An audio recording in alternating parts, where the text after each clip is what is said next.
Avant de partir pour la randonnée, on s'installe des petits communicateurs Sena. C'est un appareil qui se fixe sur le côté du casque et ça permet de se dire des niaiseries ou de dire des choses importantes comme attention, il y a un trou dans la route, il y a un orignal, il y a un siffleux, toutes sortes de choses. Et on peut écouter de la musique aussi par Bluetooth via notre téléphone intelligent ou un iPod. Tout ce qu'il suffit de faire, comme Ken est en train de terminer l'installation, là, c'est on clip ça ici, le petit bidule ici, et ensuite on passe tout le filage à l'intérieur et il y a un micro qui vient se fixer à l'intérieur du casque, juste ici, sur un petit velcro. En plus, les nouveaux Sena comme ça, on peut se parler à 2, 3 ou 4 personnes. On peut aussi connecter Bluetooth, un GPS si on a besoin.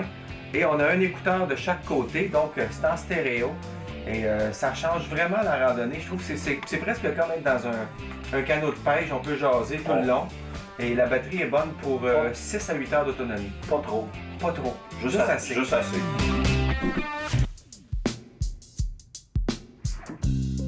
C'est le grand départ ce matin. On est près de Manic 5, plus précisément au motel de l'Énergie où on a couché non pas dans un chalet, mais dans un camp. Ça fait toute la différence. C'est ces espèces de grosses roulottes-là. Laveuse, sécheuse, la grosse douche à l'eau chaude. C'est fait pour les travailleurs qui sont à la Manic. Notre but pour le dîner, c'est le fameux relais Gabriel où à peu près tous les camionneurs peuvent arrêter, prendre un lunch. Alors, on va aller voir ça. Et aujourd'hui, on a environ 200 km de chemin de Garnotte. Notre but, c'est de coucher à Fermont ce soir, si tout va bien. Ça devrait bien aller, on est équipé en champion. Mais ce qu'il y a de bien, là, c'est que même si la poussière ne reste pas au sol et qu'elle nous colle d'en face, on est quand même en moto plutôt qu'au bureau. Fait que ça, hein, tu peux pas perdre.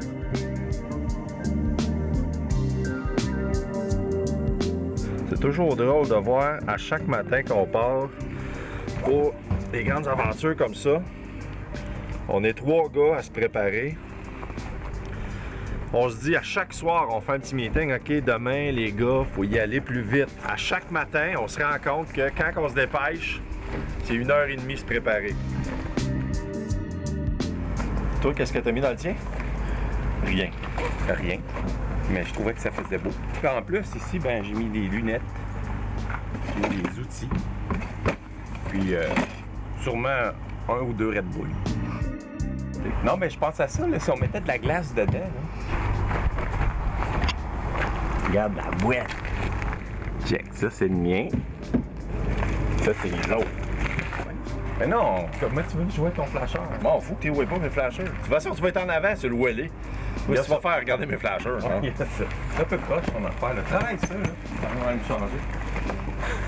Oui, chef!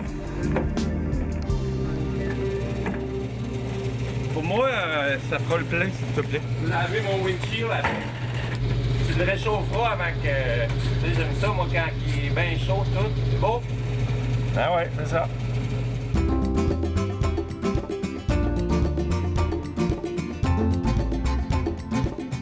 Le gaz est 1,66. Il y en a qui chialent à Montréal. Quand on fait du hors-route, il faut ajuster nos guidons pour être confortable en position debout parce que la majeure partie du temps, on roule debout. Comme Pat, vous allez voir, il est tout le temps debout, même sur l'asphalte. Mais c'est une position confortable. Donc, on va lever le guidon un peu. On vient desserrer les boulons ici. On lève le guidon. Et il ne faut pas oublier d'abaisser les leviers pour que quand on est en position debout, ben, nos mains sont presque en ligne droite. C'est bien dit, ça. C'est bon? Hein? Ah, t'es prêt pour le d'accord? Quasiment.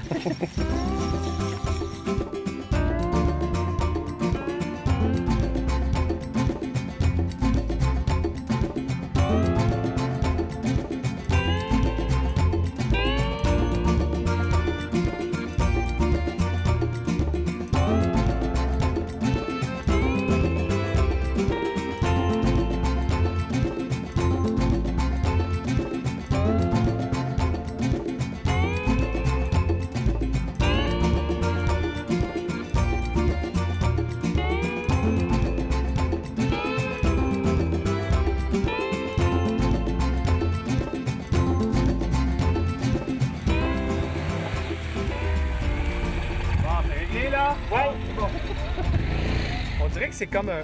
C'est pas vrai, on dirait que c'est un dessin. Tellement que c'est impressionnant. Ce qui est beau, c'est que tantôt, la route passe à côté, là, on va être sur le dessus.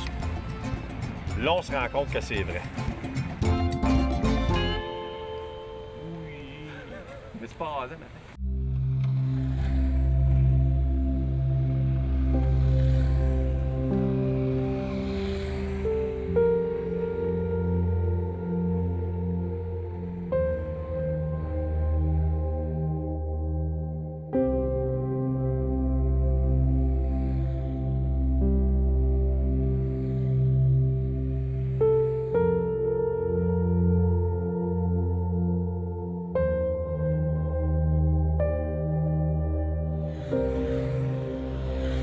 Partir avec du nouvel équipement, partir avec des nouvelles motos, tu n'es pas censé faire ça. Tu es toujours censé de tester ton équipement avant de faire un grand départ.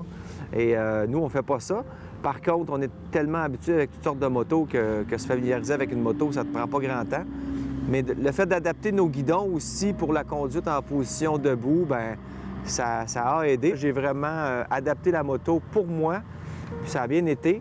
On a aussi dû dégonfler les pneus parce qu'au début, on avait comme un petit peu de guidonnage. Nos pneus étaient trop durs. Quand on est tombé dans le mou, c'était un petit peu stressant. Mais avec Pat et ses conseils judicieux de gars de rallye, bien, on a adapté les pneus aux conditions. Puis après ça, ça a été super bien.